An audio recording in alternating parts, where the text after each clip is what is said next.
महाराष्ट्र देशामध्ये आपल्या सगळ्यांचं पुन्हा एकदा स्वागत। आता बातमी थेट मराठवाड्यातून। मराठवाड्यातल्या एका जिल्हा स्तरावरच्या बँकेची निवडणूक सध्या चांगली चर्चेत आहे आणि अर्थात वैद्यनाथ सहकारी बँकेच्या निवडणुकीमध्ये राष्ट्रवादीचे नेते आणि विरोधी पक्षनेते विधान परिषदेतले धनंजय मुंडे यांना हाबाळा देत पंकजा मुंडे यांनी वैद्यनाथ बँकेवर झेंडा फडकवलाय। पंकजा मुंडे यांच्या नेतृत्वाखाली जनसेवा पॅनलचे सर्वच्या सर्व 17 उमेदवार सध्या आघाडीवर आहेत। विशेष म्हणजे धनंजय मुंडे यांच्या पॅनलच्या उमेदवारांना फक्त 25% मतदान झालंय, तर पंकजा मुंडे यांच्या नेतृत्वाखालील पॅनलला 75% मतदान होताना दिसतंय।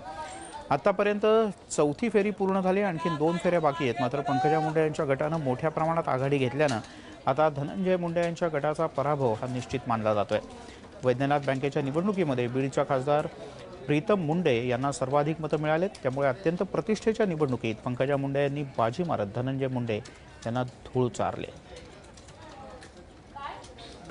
लोकांचा विश्वास हा जो मतदान करणारा वर्ग आहे त्यांचा विश्वास हा नेहमी आमच्यावर आहे, वेळोवेळी सिद्ध झालेला आहे। मुंडे साहेबांच्या जाण्यानंतरच्या जेवढ्याही मोठ्या निवडणुका होत्या त्या निवडणुकीमध्ये लोकांनी आम्हाला साधं सुद्धा नाही 100% विजय दिलेला आहे।